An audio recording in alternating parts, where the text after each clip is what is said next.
Hi, this is Alan from Alpus Group, and I'm just going to talk you through some employers' requirements that we've just been completing for a small project in Sussex. Design, construction, fitting out, testing and commissioning for some houses and all associated external works.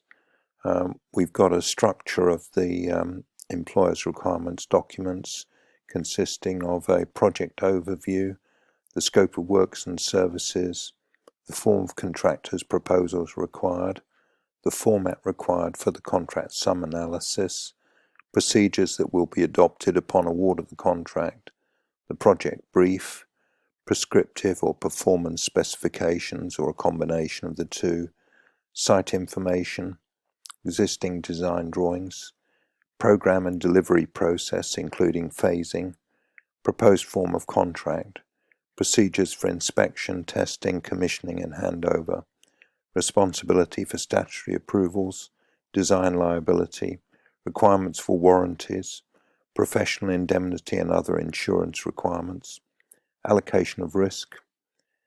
18 is requirements for samples and items for comment or approval. 19 is tender pricing document or the form for contract sum analysis. 20 is pre-construction information. 21 is client policies on environmental and health and safety policies. 22 is collaborative practices. 23 is employers' information requirements for building information modelling. 24 is request for details of named or nominated subcontractors. 25 is the form of tender, and 26 is the contract sum analysis. So going through the detail of those, we're going through the project overview. We're stating that we require 3 tenders in this case, an offer for the design and build of the construction works, fitting out, commissioning, etc. to be built on the plots. There's reference to different drawings and an existing planning permission which exists, and that's going to be the basis of the first proposal. Then there's an alternative option where the contractor may wish to purchase the plot and carry out his own development, and tender 3 is any alternative proposals from the contractor. So then we go through to the scope of works and services, and we describe here the scope of works required by the employer for the contractor to price all of the full scope of work on a design and build basis. So the contractor is responsible for the full design information and also the construction of the information. And then we go through here the scope of work, and we identify what is essentially the packages or elements of work: site clearance and disposal of spoil, excavation and earthworks and any filling required, drainage, foul systems, utility services, gas, electricity, telephone, foundation works up to and including ground floor slab, external walls and internal partitions, roof walls, roof works and insulation works, the external windows and doors, internal walls and floor finishings, wall and floor tiling for bathrooms and shower rooms, plumbing, hot and cold water installations, heating and ventilation systems, air source heat pump preferred, decorations of walls and ceilings, carpets and vinyl flooring, solar panels as an option. And then externally there's pavings, storm drainage, perimeter fencing, access roads and hard standings. There's some soundproof fencing adjacent to the access road. There's hard standing for the neighbouring property, 2 spaces. There's garage for number 146, including rainwater goods and stormwater drainage. And then describing in more detail all of the works that's got to be carried out to submit the designs for building control approval, get all the necessary local authority approvals, and we're drawing particularly the attention of the contractor to the requirements for any energy performance certificate to be not lower than C. This is because this is going to be a requirement within a couple of years, and so it makes sense to construct a new building to this sort of energy rating. Then we refer to certain drawings. We've got some soil information about the soil conditions, so we're going to include that in the package to go to the contractor. We're instructing the contractor that he's responsible for the phasing of the works to suit the access and the completion of the works in a logical manner, so as to allow the services to be brought in, and then any big vehicles that need to be brought in before completing a garage that has to be constructed, which will partially obstruct some of the access. We then go on to state that we want a 12-month defects liability period during which the contractor will attend and correct all defects found in the systems or installations for the houses and associated external works. The contractor shall provide a 10-year warranty on the works that he carries out in accordance with the NHBC requirements. We go on to describe the form of the contractor's proposals required, and we've included a form of tender in this document as an attachment, and we've also included a format for the contract sum analysis, so the breakdown of the offer. And then we describe the procedures that will be adopted upon award of the contract, and what the employer intends to do with the bids. And then we describe the project brief and what the employer has as options, and he may decide to accept one of the three tenders that are invited, three options of tender that are invited.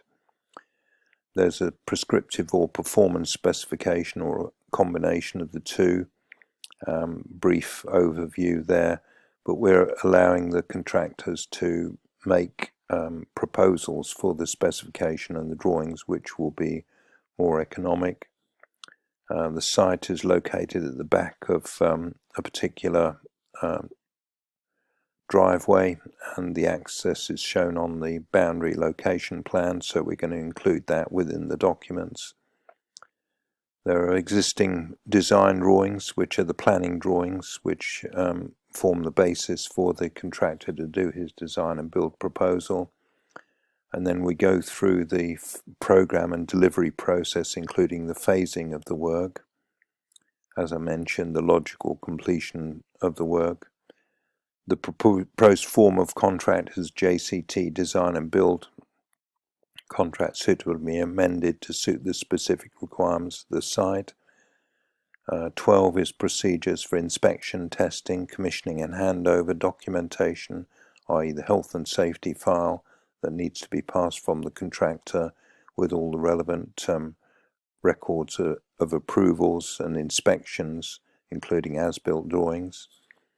Section 14 is design liability, so we go through the contractor's design liability for this design and build contract.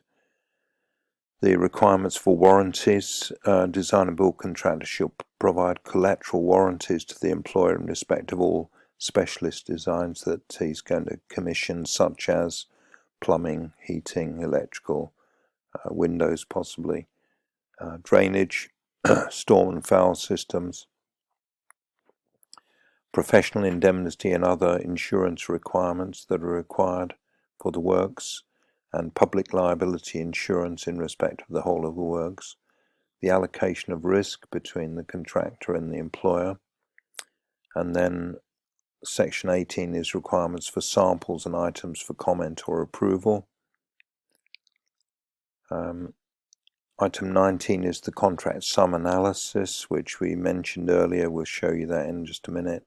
The pre-construction information and the client policies on environmental, health and safety, and in this case we're asking the contractor to provide the CDM coordinator and conform with the CDM regulations, and also ensure compliance with the Health and Safety at Work Act 1974 and the RIDOR regulations to ensure that this is complied with at all times.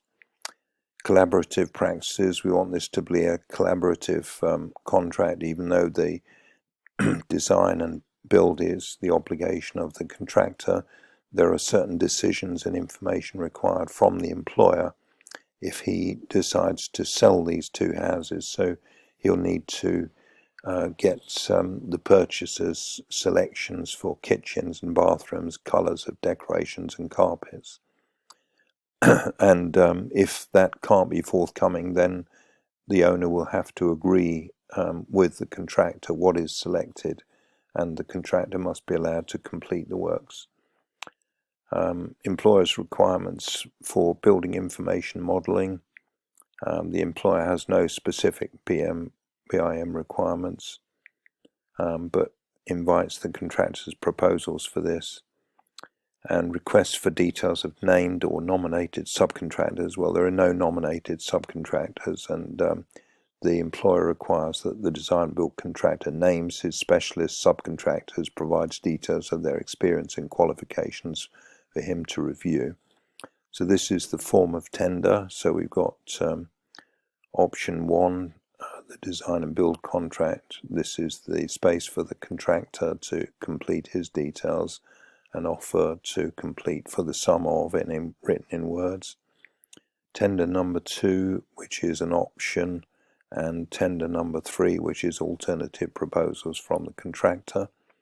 Then we've got the contract sum analysis, being the breakdown of the works that the contractor is proposing to do, and we need to ensure that we've covered all of the scope of work, so that includes the internal works as well as the external works, and also a schedule of works for main trades, for day works, should any variations be required. So this is work in progress. It's not actually finished at the moment, but this is a broad brush review of a set of employers' requirements that we're preparing at the moment for a client. That's all for now. If you need any information about employers' requirements for design and build contracts, then contact Alan on 07539